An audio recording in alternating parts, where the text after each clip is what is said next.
And we're off and running. Over to you, Dave. And we're recording it so others can hear it on SABR.com. So here's the book, and I don't know if you can see it or not, but this is Scott's book. We're going to discuss it today and ask him to explain some stuff about how he got it done. I enjoyed it a great deal. It was a quick read, and but I did feel when I was done that I got a lot of information out of it. And the one question I wanted to ask you, Scott, was I saw it throughout the stories about him that he was something of a spark plug, that he would get into scuffles with folks. Was that notion there for him before he even had his accident, that he was a guy who would not exactly pick fights, but he was certainly an aggressive player? Oh yeah, he was always an aggressive player. He was hyper competitive. That he had to win every game. He wanted to win every game, and he would go past the limit. I think on a lot of times where he would in games where Cleveland might be up by 6, 7 runs or down by 6, 7 runs, he would get on and he would try and steal sometimes, which guys saw it like you don't do that, but he would do things like that. And other times the scuffles, I think, were just the competitiveness got to him, where he just wanted to win too bad, and he would get himself in trouble and go after a few guys and for whatever. But yeah, he did get into a lot of those scuffles, and I think it was due to just super competitiveness, and he really wanted to win badly, and sometimes he would overreact on the field, and some of the incidents he had, I think you can chalk it up to that. The standard for being labeled a dirty player was different back then than it is now, right? Yeah, much different. Yeah, yeah. 30 players, with the spikes flying. I don't think Ray would do that much. He would just, but other guys would try to cut you, and there that was part of the norm. Pitchers throwing at your head or knocking you down, part of the norm. That's just how you played, and guys would deal with it whenever ways they could. There was in the book there's an incident about Cleveland and Boston, where the Boston players were just going after everybody on Cleveland, apparently, because they were angry the year before Cleveland won the series. That was when Boston won the World Series, I think in 16. And they made it a mission to go after the Cleveland players in the infield. And Ray got spiked really awful. He was bloody everywhere and had to leave the game, and he was out for a week or two because of it. And so I think that was an example of dirty play. Definitely, the Red Sox were just trying to hurt whoever they could hurt. And there was an incident where Joe Wood hit Lajoie on purpose, and Lajoie went to the mound, but Wood turned his back and wouldn't fight. There was going to be a fight for sure, but Wood wouldn't go ahead with it. So this was stuff that just went on in the game, and the players usually dealt with it on the field. Though in this case, when they went in the locker rooms in the runway, there was a few fist fights in the runway, and things were really out of control. But yeah, guys, dirty players were there, definitely guys who went after you whenever they could, and you were aware of that. Scott, Was this there a is little favoritism about who got the label and who didn't? I'm not sure, really. I mean, a lot of guys call Ty Cobb dirty Hmm. because of the way he slid and the way Cobb would, his counter that saying he just wanted to get to the bag the best. Somebody's in the way, he would just get them, and it was part of the game. Or guys who slid into the catchers with spikes flying. There's a picture of Cobb where he's like he's sliding home and he's like 3 feet in the air. You can see like with his spikes ahead of him. He had to know that he was not actually just trying to avoid a collision or something. He was trying to spike the catcher and hopefully he would drop the ball. But he had that label sometimes, and some other guys did. Other guys were not thrilled. I think Chick Gandil was another guy that was not especially liked by anybody at that time. He played for Cleveland for a year, then they quickly shipped him away. It just they didn't want him here in Cleveland. So there are guys, yeah, that fit that label. Because there Scott. was a movement to go after Mays after the death, right? Uh, Yeah, the Tigers and the Red Sox both signed petitions and sent them to Judge Landis's office demanding he be banned from baseball. Other teams apparently wanted to do it, but they were discouraged by the management to not do it. So it didn't go anywhere. But yeah, those guys wanted him out of the game. But I think ulterior motives. Who Cobb hated him, hated Mays because they had they had to dust up a few years back when Mays hit Cobb and Cobb went after him. And so they did not have any love lost. And Boston, I think, just really disliked Mays for a lot of reasons. But the main one was he quit the team in, I believe, 1918 or 19 and refused to play. And that's when he was sent over to the Yankees. A lot of controversy there. So I think the Red Sox hated him too and wanted to get him out in one way or the other. So those two teams did. And I think other players spoke out and there were a lot of newspaper columns and stories and articles that all about Mays and what he had done and what he does. But he survived all that and continued his career and played till he wasn't effective anymore. And then he stayed in baseball for many years as a scout and other things and all. But overall, it was a tough situation.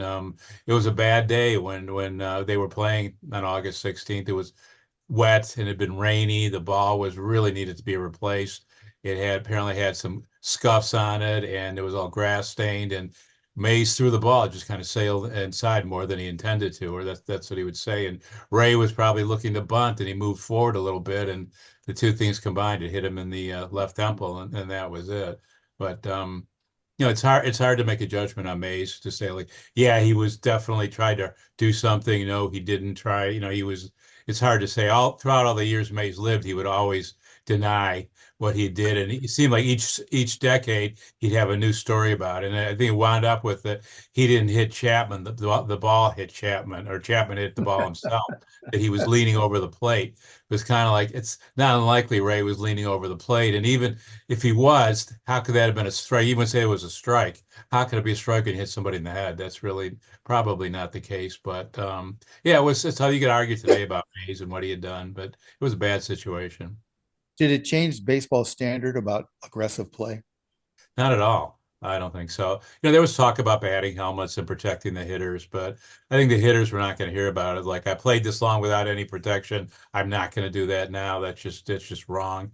And I don't think standards really changed much, really. I don't think Mays hit too many people after that, or was a marked man after that. But things didn't really change too much at all for the players. They just went about what they did and didn't do anything different. I don't think, maybe for a short time, but I know a year later, when the next season, 21, when Mays made his first appearance in Cleveland, he was knocked down by Duster Males. And I think it was payback. He didn't hit him, but I think Mays understood the guys hadn't forgotten about it, and that was their way of getting a little bit of justice for Ray. The fans approved; they applauded wildly, and Mays knew what was going on. He just kept on playing and didn't say anything. He knew what they were up to. However, Major League Baseball, I don't think really did much about protect. Judge Landis, I don't think was really that interested in changing anything, and the owners weren't. So nothing really major happened because of that.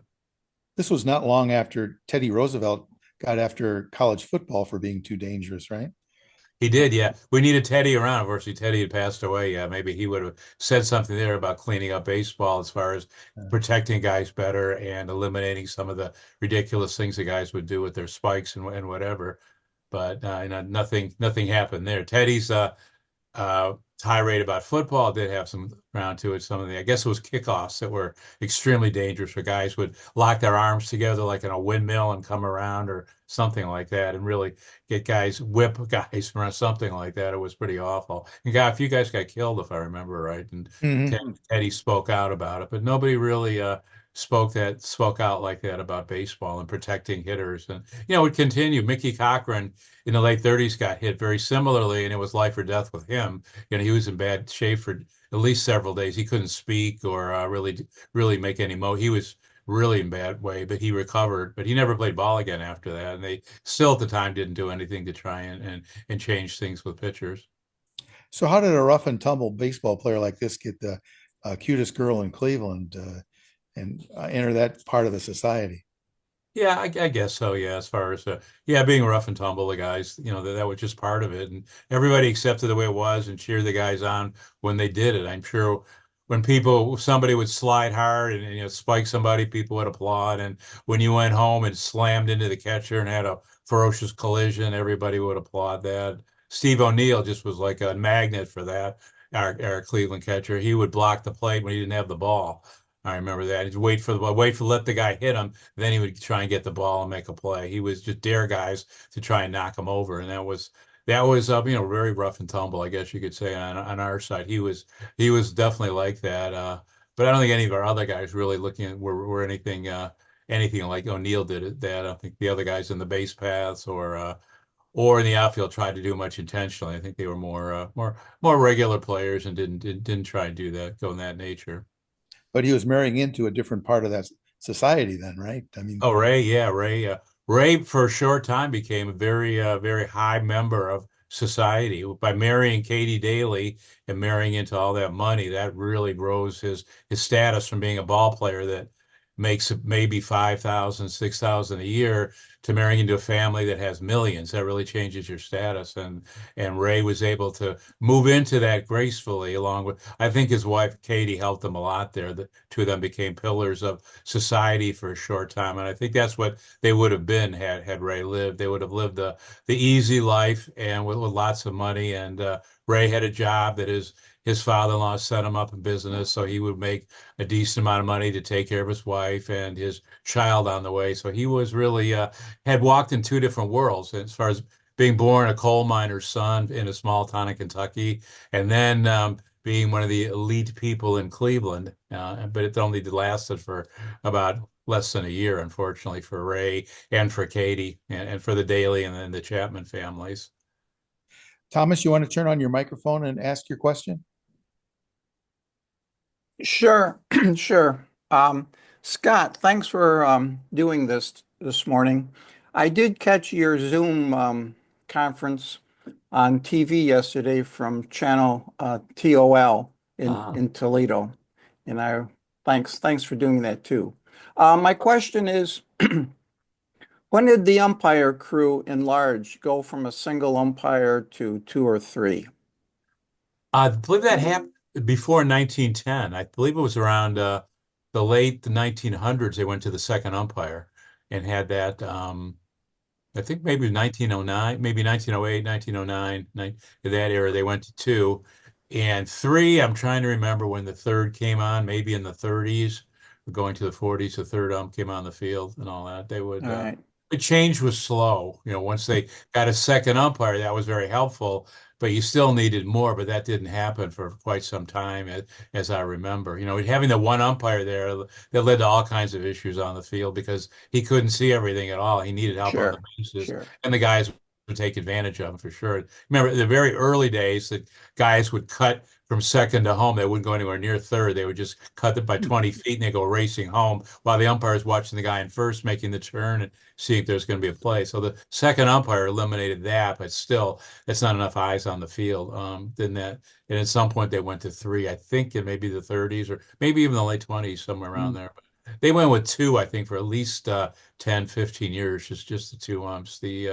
The leagues, I guess, the owners did not want to spend the money. Just that was money was such an issue with these guys.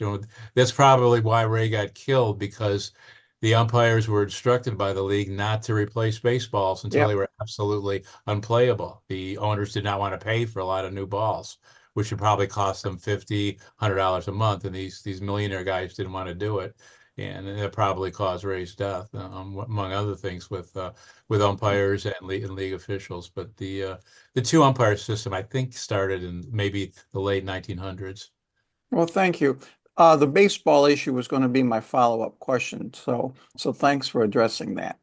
Yeah, Thank you. that was something that was really, really wrong by the owners. They were just being really ridiculous about being pound wise and penny foolish, whatever the saying goes. I mean, when a ball is bad, you have to throw it out, and they just did not want to pay the extra expense. So the umpires let games go on with balls that were scuffed up and dirty and wet. They let the game continue with it, which is really not in anybody's best interest. Some of those balls would be $1 million now. Yeah. Oh yeah, if you could find one of those baseballs, yeah, I'd love to see one from 1910, 1912. A game used ball would be really something. Or the ball that Ruth pitched in the game that he was replaced on a no-hitter. Imagine what Yeah. the one that the umpire got mad at him. Oh yeah, yeah, yeah. Sure, that would be like, I don't know how you would even price it. Yeah. Somebody would put put a bid. Yeah. Anybody else with a question? There was a story, I think it was Lajoie who threw a ball completely out of the stadium, and and if I'm not mistaken, I believe it resulted in a forfeit for Cleveland. Scott, do you remember that story? That one I don't. I know Lajoie had a temper and he was prone to do things, but throwing a ball you mean out of League Park? Yes, Um, I that I don't recall if he did. I don't recall coming across that or not if he did. I'm thinking of um in the 1908 playoffs in New York, Joe McGinnity against Chicago when Merkel didn't touch second. Supposedly he got the ball and threw it out of the park. And I believe I know Carl Mays in I think 1921 was angry. The manager Miller Huggins was coming out to get him, and he picked up the ball and threw it out of the park. But Lajoie, I mean, there's something he might have done, yeah, but I don't recall the story itself. okay. And then one other follow-up. What was it like presenting in front of Chapman's gravesite? It was really something. It was it was emotional for me standing there and talking about Ray and some things about him, a few stories to the people who were there. Just standing in the plate, you just felt that this was kind of obviously hallowed ground. This was his final resting place, and this is where he was. Just to be standing there, I felt, it was very, very emotional. I felt really like it was a different atmosphere. When you're talking in a building about somebody, or even the Wade Chapel, which was something neat there. But standing next to Ray's grave and talking was something that a little different than what I normally do. I felt very moved in doing it and was happy that we put down a dozen pink roses there. That's what people did when Ray died. Before his stone was up and all. But that's what they did in downtown Cleveland at his funeral. But we got some roses and put them there, and it felt very like somewhat connected in a way that I could understand, and somehow you get a different feeling. It's so quiet at a cemetery, especially Lakeview. You don't hear there's no cars going by or anything. It's really different. And then I'm also, he married into such wealthy family. He had a child on the way, and unfortunately, Yes, I here he is buried by himself. Nobody around him. Yeah, he's on a little hill by Daffodil Hill. He's right when I'm there. home, they're going to bring in a nurse and a physical therapist starting next week. I couldn't hear the question. I think that was background conversation, Scott. Oh, okay, yeah. I muted him. So Yeah, but I was saying Ray is by himself. My understanding is there's enough room though at the gravesite for another person. So I think the idea when his wife purchased the site was for her to be buried there next to her husband, but that didn't happen because of the circumstances where Katie committed suicide in her 30s and her mother decided to put her with the family over at Calvary Cemetery. But I think if Katie had lived a full life, she would have left her wishes that she wanted to be buried next to her husband, and that could have been accomplished. But because of the circumstances, she's not. She's over Calvary, and Ray is by himself. But other people know this have been by Ray's grave, but someone pointed out to me that if you go past his headstone, about 3 spots down is Heine Berger, who pitched briefly for Cleveland from about 1907 to 1909. He's there, just a small marker that says Charles Berger. But you have two Indians ball players about 20 feet apart from each other, which I didn't know before, but it's kind of neat that he's there with no fanfare or anything. He's right by there. Scott, you came into doing this book pretty knowledgeable already about Ray Chapman and the history of the Indians. Having said that, as you did your research, did you have any aha moments? I never knew that. I'm really shocked, something I wouldn't have expected to find, or was it more of an embellishment and enhancing of things that you pretty much knew going in? Now, there were things that I wasn't aware of that Ray was involved in. I didn't know anything at all about his tour in 1914 with the American League All-Stars and National League All-Stars, and that they went to Hawaii. And it was there that Ray really made a name for himself, that the people loved him over there. And they called him Chappie, and everyone started calling him Chappie. And he did something there that I wasn't aware of, that's in the book, that there was a benefit for the YMCA after the guys had been there about a week. They were all supposed to go in the evening for a dinner, and it was sold out. They had tables in the hallway of the hotel, and none of the players showed up except Ray. All of them begged off for one reason or another, but Ray was the only ball player to show up. He went out and spoke for 45 minutes. He shook hands with everybody there and chit-chatted with a bunch of different people and made a huge impression there. And I didn't know anything about that. And the next day, the newspapers in Hawaii wrote about Chapman. They said, now we know why Cleveland values him so much, what a great guy he is, and this and that. And I think that I had no idea about that, but that really kind of established who he was and what he was about. And the other things were how I didn't know about how thoughtful he was to his family, especially his younger sister, Margaret, that he tried to take care of her, as much as he could. In the off season, he would pick her up and he'd take her to Chicago or somewhere on shopping trips. He would buy her all kinds of clothes and, anything that she needed, and way over the top, where she would even say later that she was embarrassed sometimes to walk down the streets in Heron with her winter fur coat and other things that Ray had bought for her.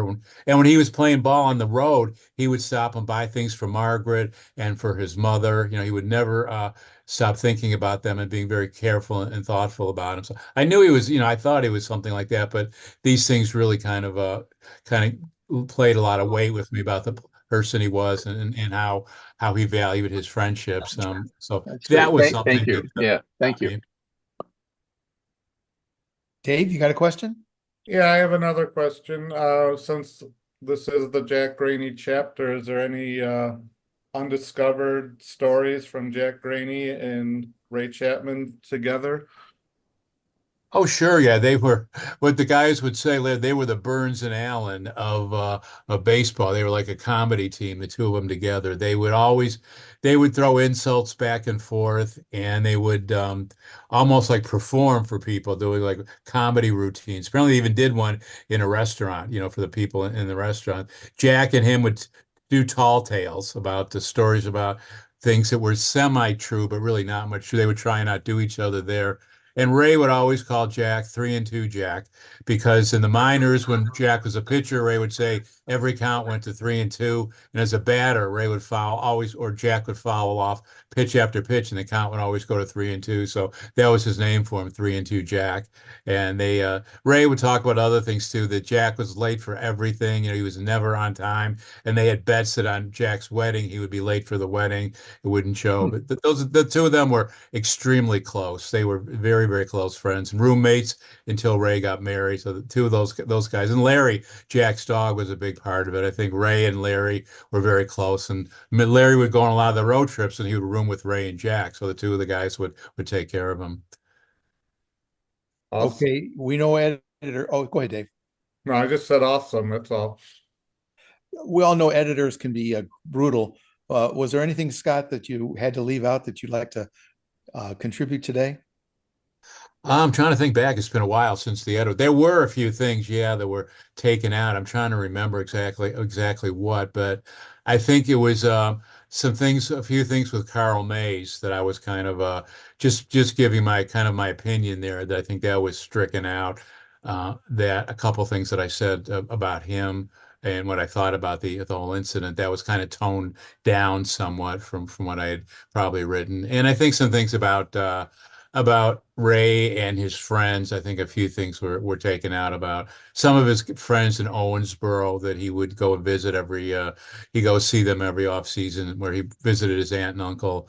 I think a few of those things there. But generally, this one, I didn't have a huge amount of things edited out. This one, I spent more time with than any other book before I submitted the final version, and then to have them do their editing with it. I took a lot of time, and I kind of did some self-editing myself. I mean, it came out to 177 pages, but I think I turned it in about 100, I don't know, 188, 189. So about 10 pages went, but I don't think it was anything super, super major.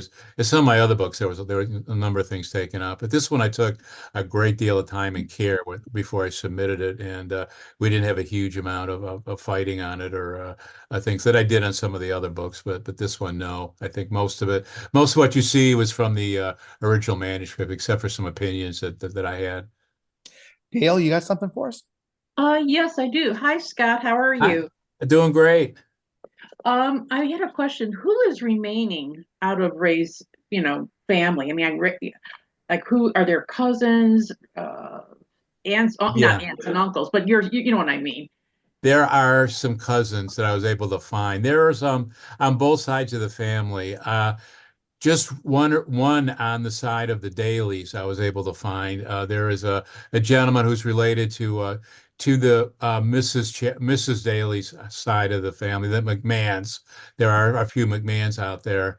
On the Chapman side, there are probably that I know of about five different cousins out there. And the ones who were amazing was because Margaret lived to be 100. She has, great grandchildren that knew her fairly well. They were, 10, 12. They remember her and they remember a few of her stories. So that was very helpful in talking to them as they did know some things about the family. But the one overall, even with the cousins on the Chapman side, what I did find was that Margaret actually Margaret would be somewhat candid about Ray, but there are other things she wouldn't be candid about. And even Katie's youngest sister was named Margaret, and some of the relatives knew her as their aunt and their grandma or great grandma. She would not talk about Ray and Katie at all. They would ask her about, they would say things like, "What was Ray like? We heard he was a really great guy," and Margaret would say, "Oh, he was. He was a really nice guy," and she wouldn't go anything into it. Say like, "What about your older sister Katie? Could you tell us some stories?" You say, "Oh, she was a wonderful sister. I really loved her," and she wouldn't say anything more. So that was very difficult for any of the cousins to get any real detail about what happened to this and that. And there's so many questions out there that nobody knows the answer to. And unfortunately, we probably never will. The thing that I tried to look for, nobody seemed to know or have any idea, recollection what happened to all the hundreds of letters that Ray wrote to Katie when he was on the road and when Katie probably wrote to him in the off seasons. They don't seem to exist. That something must have happened, but nobody said anything. That maybe the dailies burn everything when Katie killed herself, or did they do that before to try and get her to forget about Ray and move on? I don't know, but all like any kind of family correspondence, there doesn't seem to be any that anybody knows about, which I thought was a little strange, but there may have been a reason for it. There really weren't any other books either, were there?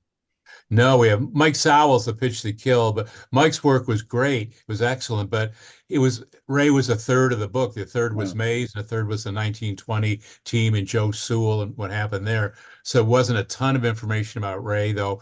Mike was able to talk to Dan Daly, one of the younger brothers. He was in his 80s and still alive. And what you see in Mike's book is from Dan's recollections. But I thought it was interesting even there. Dan apparently accompanied Ray on the trip to New York.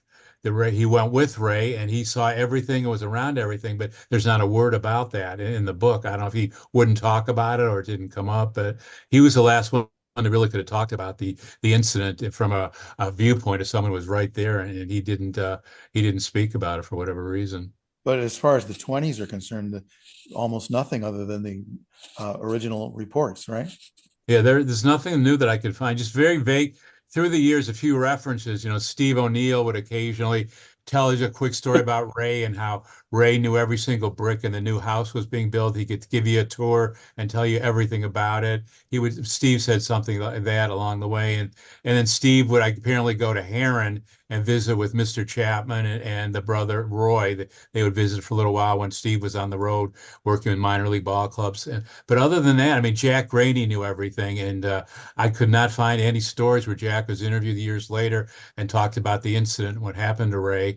And he didn't say, just Speaker said very little, except when Tris was living in Shaker and he was working on the second floor porch with some flowers and fell and cracked his skull, was in the hospital. Then he talked a little bit about Ray, comparing the way things were. And he mentioned he was there standing by Ray when he took his last breath. So I didn't, that was a little bit of something because I didn't know where, when Ray died, where Speaker was at the hospital, but I didn't know, was he in a waiting room? Where was he? But then he said, I was standing there when Ray breathed his last.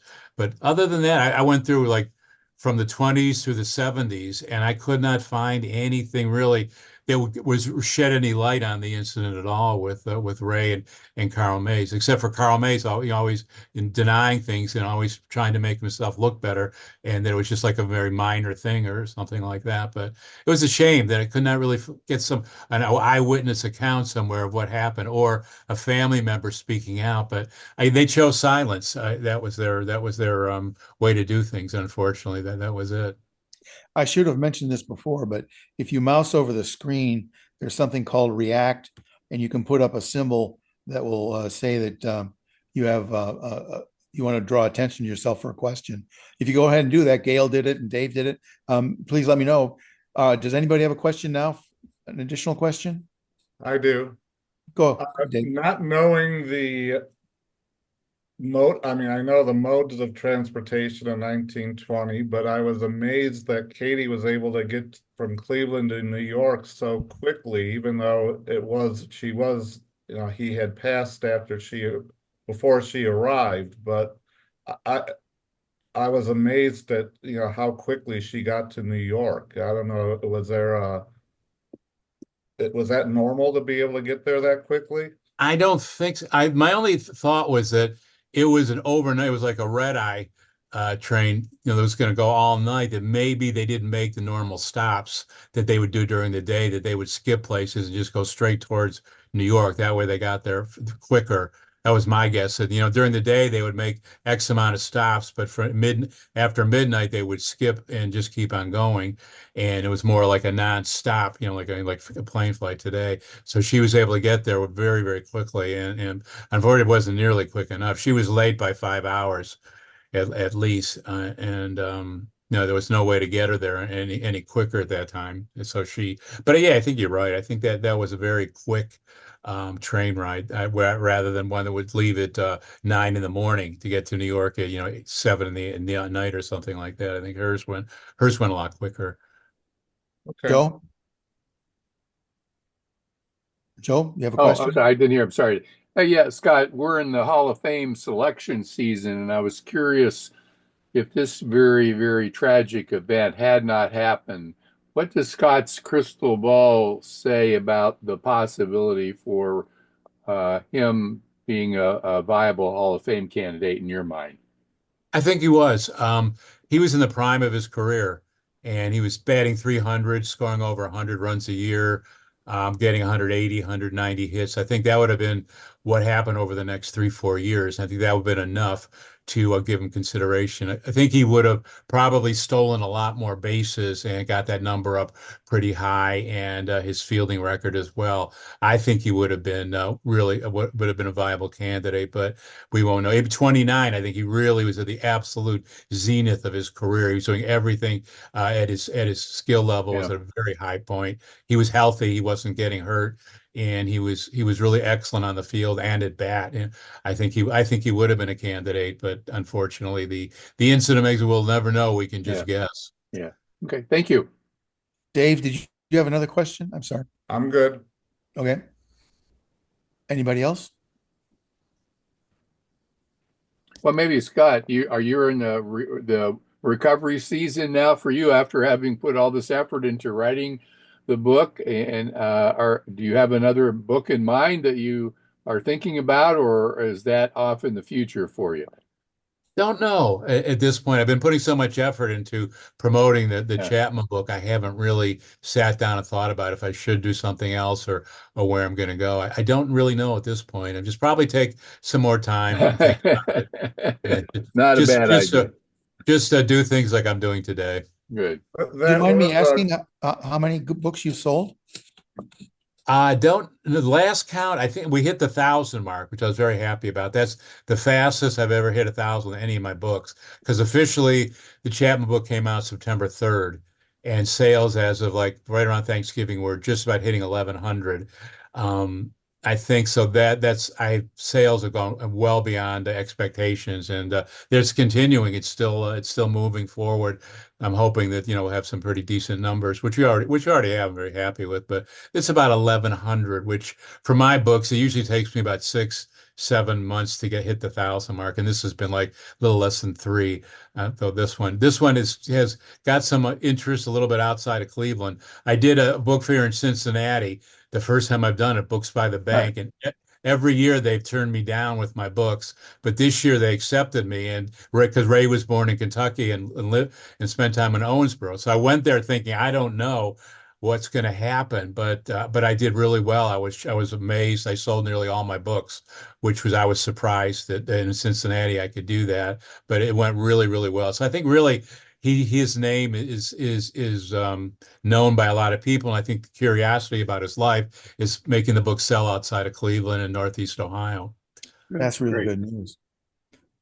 That was a comment in chat from Chris Elliott. He had to leave, but he says the book seemed like it may be the last one you write. I hope you write others. So I just wanted to bring that to your attention. Yeah. We'll see. Are the local libraries buying the book too? Yeah, usually I do pretty well at the libraries. It's almost with Cuyahoga County Public, usually all the branches take it, and Cleveland, most of the branches take it as well. And in the outlying areas, the Akron, Canton, and even spots outside of Ohio, they will take a couple copies of the book. So I think it's around probably in Pennsylvania and Michigan, and I know now, and probably Kentucky, I'm pretty sure.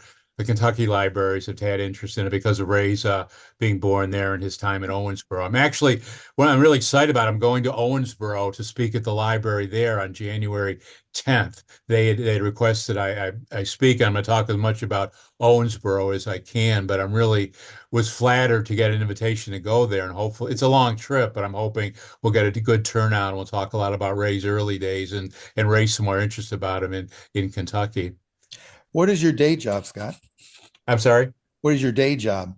We retired. But what did you do before that? I retired from the parks. I was a park ranger. I retired now, my goodness, 7 years ago. I retired from the Park Service. I've always been writing part-time, and when I retired from the Park Service, I just started full-time writing, and I was able to do Bad Boys, Bad Times, then Victory on Two Fronts within about 2 years of each other, then Cy Young in about a year. And Ray took a couple of years to do. But yeah, I write now mostly for fun and enjoyment. I like it. I love it when the book sells and I go talk about it, but I kind of do it because I enjoy all the time periods and researching them and writing. And I like to educate people. If people can learn something about Ray and Cleveland baseball now, I'm happy about that. And I'm amazed how many people I come across that don't even know Ray was killed by the pitch ball. People are like surprised when I tell them that. Some people do know, but they want to know more, but others don't know anything at all. And it's fun to be able to tell them about who he was a little bit and what he nearly accomplished and his what happened to him. So that's basically what I do. And right now I'm just doing these talks, and I've done a lot of shows in November. Like every weekend, I did at least two things. Extreme. Now I'm kind of winding down a bit, but it's fine. I just enjoy when I have downtime. It's just fun to do next to nothing or whatever. Watch baseball in the summer. It's great fun to watch any and every a game during the day or anything when I don't have to work or write or it's a lot of fun. So I'm enjoying myself as much as I can. The Cy Young book is a children's book, right? It is, yeah. I was approached by Ohio U to write a baseball children's book. They wanted to get into that. Apparently, there was something that was of interest to them.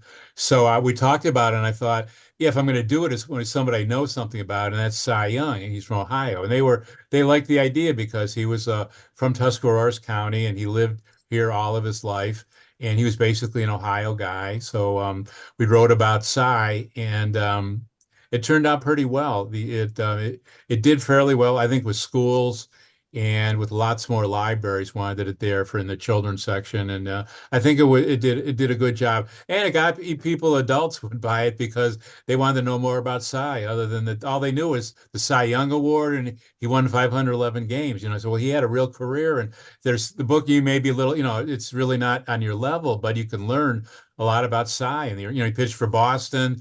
The first guy to pitch a World Series game, first guy, like a lot of firsts that he had to open League Park. And people just get the book just to find out about those things. So I've sold a lot of adults with that too, which is kind of funny. But I have an 11-year-old boy and his parents will buy the book, and then a guy in his 50s will come by and buy the book. I think it's kind of fun.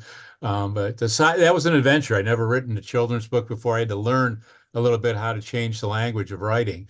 That it's something that a 10-year-old could read and understand. It took me a while to learn that, but once I got a handle on it, it went fairly well. And the editor was someone that had written about 3 or 4 children's books, so she really helped me along in the process and get it out there. So it was fun to do. It was good, and it was very rewarding to do that. To have something that, if you're not 20 years old or you're not 15, whatever, there's a book you can read and learn about baseball history and all about Cy and what kind of guy he was. Gail? Oh, yes. Scott was at the Willowick Library for us. I work at the Willowick Library, and Scott came out to us Yeah, for a yeah, presentation and yes. drew a nice crowd. And I think you did rather well with selling books. And the feedback from the public afterward, what they really, really appreciated and really, really liked was how you focused on Ray's personal life, because they all knew the story that, oh yes, he was, hit and killed, and they saw that Carl Mays was the bad guy, but they really liked the background of Ray and his life and Katie and how you brought them to life. And I just wanted to give you that feedback. I'm sure, I don't know if I did, but yeah. So you really made an impact with our public. Thank you. Great. It's great to know. It really is. It really is. Anybody else? I can have a comment that's really not involving Ray Chapman but Cleveland baseball. I found on Facebook there was a childhood friend of mine who had basically a mansion on right on the lake in Mentor on the Lake, Ohio, and it got weathered and torn down and rebuilt now. But the original owner, I think it was the original owner, was Napoleon Lajoie, and I messaged my friend Joe Longo and said, "Hey, I didn't know Lajoie owned your home before your family did." And I go, "No wonder you were a second baseman." And we got a laugh out of that. And but that was just something I hit home and discovered. It was I've been was in that house multiple times and never knew it until 6 months ago that Lajoie owned the home earlier. Was this outside of Cuyahoga County? It was in Lake County, right on the lake, and which is now Mentor on the Lake. So Yeah. Headlands. no, not Headlands. Oh, okay. Well, Mineral, okay. But I know he lived out that way for a number of years, and then he wound up moving south. I think he wound up in Florida, but yeah, he did live in the Mentor area for a lot of years and all that. I think he did a little bit of farming too, but I didn't know about his house if it was still standing. Oh, that's great to know about that. I did meet a woman. I don't know, Gail, if it was with you or it might have been another library, but she was probably 80-ish, and she remembered visiting the Daly home on Euclid Avenue and visiting with Mrs. Daly somewhere in the 1940s and all. She remembered the house, and she told me a little quick story for her birthday, when I don't know how old she was, about 5 or 6. A car came up with a chauffeur, came up by himself holding a large red wooden rocking horse, and it was a birthday present for Mrs. Daly that she brought over to her house. And so they still had the chauffeur, I guess, the rest of her life, which I thought was really neat that they had during Ray's time in Katy. They had the family chauffeur. I'm not sure if it was with us, but I know with talks, especially dealing with local history or like baseball, like a popular topic, we do get people who do have these memories, and that's the interesting part, also. So yeah, I'm not sure if it was us, Scott. Yeah, it was someone who I could see they were waiting to talk to me while I was signing some books. I didn't want them to leave because I always was wondering, want to know what it is. And then she introduced herself and said that her family was friends with Mrs. Daly, because Mr. Daly passed away in the late 1920s. But they would take her over to visit, and she remembered being in the house. She also knew Dan Daly, the youngest son, and she knew him fairly well. She actually went out to California where he lived to meet with him and visit for a while. So she knew she had a good connection there, and I thought that was fantastic. I didn't know that anybody was still around that had ever seen the house, but she remembered the house well and said, "Yeah, I was definitely there with my mom and this visited with Mrs. Daly." I thought, "Wow, that's just I probably should have flagged her down because I was, I'd been writing, been talking and signing, and I was kind of in that mode. It's time to go home, but I probably should have asked her for her phone number or email. Like I'm sure she could have told me some more things, but it was great what she was able to tell me. I thought that was just really fabulous." Did Daly have any involvement in that huge gas explosion in Cleveland? He was already, I think he was already gone. I'm not sure when he died in 26. So Okay. I'm trying to remember when the explosion was. If it was later or whatever, but I don't recall when it was, if he was alive, and he would have been, had to be a big player in that as far as, what went wrong and speaking on behalf of East Ohio Gas. But I know he passed away in 26, and I don't remember when the explosion was. He typically, had a heart attack, probably, living big, smoking cigars and drinking and eating a lot of red meat. All those guys would make it to the early 60s, and that would be it. And he was one of those guys. And I think that indirectly led to Katie's suicide. That I think the last man in her life was gone. It was Ray and her father. She was the firstborn, and once he was gone, I think she probably made up her mind that she was going to end her life. And it took her about a year, but she did it after that. Oh, I'm told that the explosion was in 44. Okay, so he was long Thank you, gone by then. Gail. His sons were not involved in East Ohio. Mhm. One of his sons did have a gas company. It was Andover Gas. He had the gas for Ashtabula County and Geauga County, and that was his not junior, but I think Walter, his oldest son. But nobody was involved with East Ohio once Martin passed away. Okay. Anybody else with a question?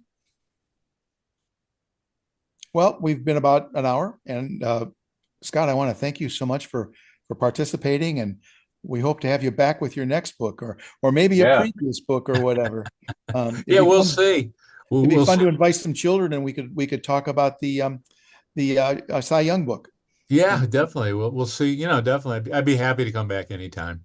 bring up the Thank you, corniest Scott. trivia question ever: Who's the best pitcher to not win a Cy Young award? Yeah, that's a good one. Yeah. Well, thank you, everybody. Nominations are welcome for the next book. You all have my email address, and we'll also try to post this on the website so you can recommend it to your friends and that sort of thing. Do you want to talk about the Larry Doby book? Or I know we had him speak at a SABR chapter meeting. Jerry, I forget his last name, but Eisenberg. do we want to devote a book club to that book? Sure. Okay, Sure. just a thought. I'm just one member here. Send me a link. I'll find the book and we'll pursue it. Okay. Anybody else? Well, thank you very much, Joe. We can sign off, and All right. thank you all.